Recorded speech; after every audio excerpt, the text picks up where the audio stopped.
Welcome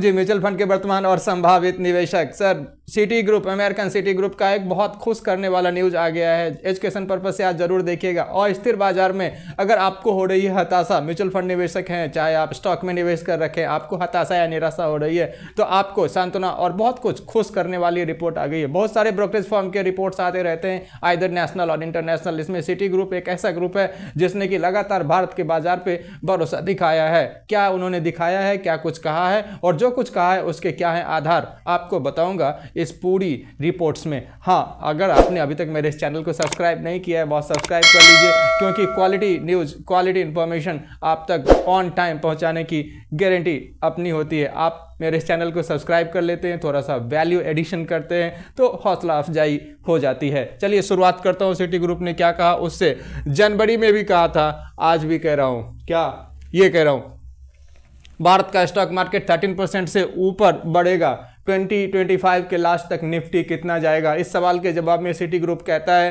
कि 26,000 ऊपर, 27 भी जा सकता है, 28 भी जा सकता है दिसंबर 2025 तक भारत का निफ्टी इंडेक्स। क्योंकि निफ्टी इंडेक्स लार्ज कैप का एक समूह रहता है, तो इसके ऊपर उन्होंने कहा है। साथ ही सबसे बड़ी चीज़ जो उन्होंने बताई है, क्यों पॉजिटिव है सिटी ग्रुप भारत के स्टॉक मार्केट को लेके, और क्यों उसे लगता है कि भारत के स्टॉक मार्केट में 14% प्लस का इजाफा होने वाला है। इसके पीछे उन्होंने सबसे पहली बात कही है, भारत में इकोनॉमिक रिकवरी और जो भी प्लानिंग होती है उसका एक्सक्यूशन बहुत स्ट्रांग रहता है। जो भी उन्होंने पॉलिसीज बजट में आया है, वो सारी पॉलिसीज बहुत जल्दी लागू हुए हैं और इसका इम्पैक्ट हाल में ही तकरीबन अप्रैल ऑनवर्ड्स देखने को मिल सकता है। दूसरा जो उन्होंने इंपॉर्टेंट बात कही, उन्होंने कहा कि attractive valuation of large cap companies, जितने भी लार्ज कैप कंपनीज हैं वो लगभग बॉटम के आसपास आ चुका है। यहाँ से उसमें अच्छा खासा आपको इजाफा देखने को मिलेगा। इसको आगे मैं एक्सप्लेन करके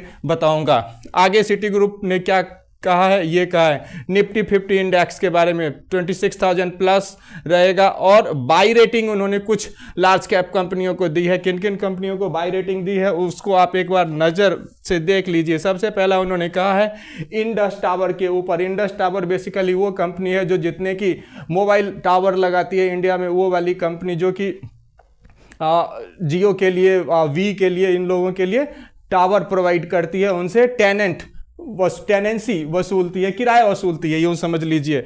दूसरा HDFC बैंक को लेकर के भी उनका पॉजिटिव रुख है। MMT मैक माई ट्रिप को लेकर के भी उनका पॉजिटिव रुख है। मारुति सुजुकी को लेकर के भी इनका पॉजिटिव रुख है।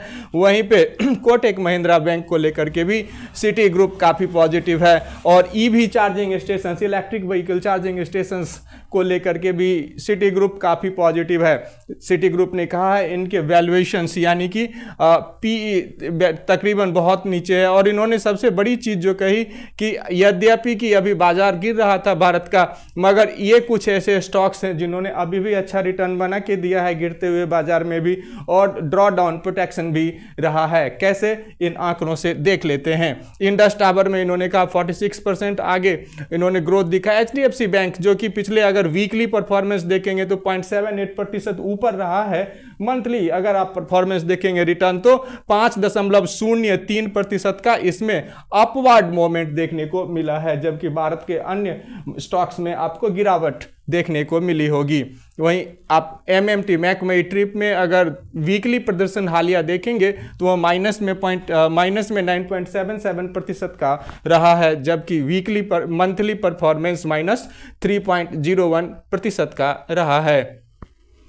Maruti Suzuki sir weekly return -1.07 का रहा है, वहीं मंथली रिटर्न 5.13% का रहा है। कोटक महिंद्रा का वीकली -0.46 रहा है, वहीं पे मंथली 10.4% का रहा है।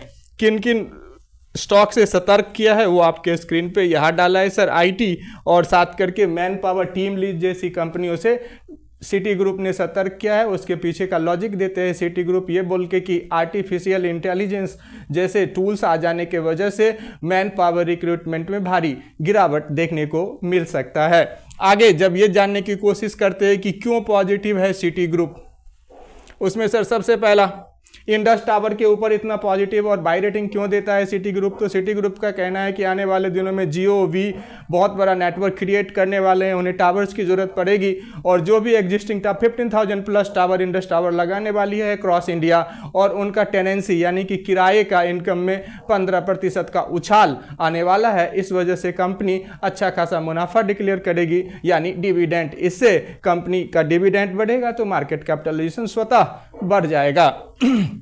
ये अगला सर उन्होंने कहा स्ट्रॉन्ग कैश फ्लो है भारत के बाजार में, इसके वजह से भी भारत का स्टॉक आने वाले 1-2 साल तक तो बढ़ने ही वाला है। साथ ही उन्होंने ये भी कहा कैपिटल एक्सपेंडिचर पे भी अच्छा जोर दिया गया है भारत में, इसलिए सर जितने भी लार्ज कैप कंपनियां हैं उनमें अच्छा खासा आपको उछाल देखने को आने वाले दिनों में मिलेगा। साथ ही उन्होंने वैल्यूएशन के ऊपर भी एक बात कही है और वो ये कही है कि जितने भी लार्ज कैप कंपनियां हैं उन लार्ज कैप कंपनियों के वैल्यूएशन में सर गिरावट होते होते अप टू बॉटम के लेवल तक वो पहुंच चुका है और बॉटम के लेवल तक पहुंच चुका है। तो ये कहां से हमें पता लगेगा, इसके लिए उन्होंने निफ्टी 50 इंडेक्स के बारे में कुछ बातें कही हैं, क्योंकि निफ्टी 50 इंडेक्स में अमूमन लार्ज कैप कंपनियां रहती हैं। तो निफ्टी 50 इंडेक्स को अगर हम देखते हैं कि अभी सबसे पहले तो ये देखते हैं कि निफ्टी 50 इंडेक्स का प्राइस अर्निंग रेशियो अभी क्या है, क्योंकि प्राइस अर्निंग रेशियो ही हमें वैल्यूएशन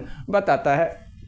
अभी प्राइस अर्निंग रेशियो अगर आप देखेंगे निफ्टी 50 का तो लगभग 20.4 के आसपास है।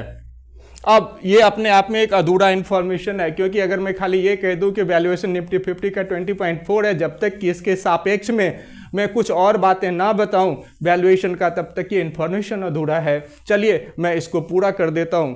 इसको पूरा करने के लिए मैंने आंकड़ों का सहारा लिया है 2006, 2009, 2012, 2016 और अभी 2025।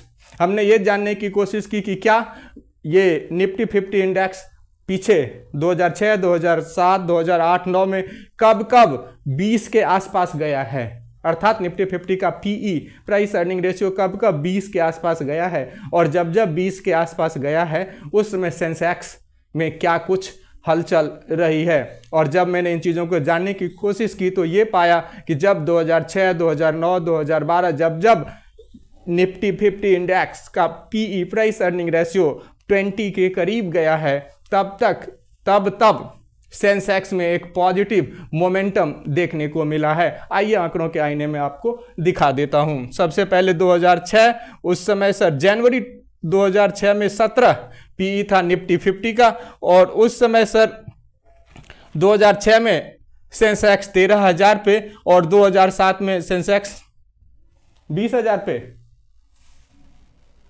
तो यहां पे तकरीबन 7,000 का उछाल।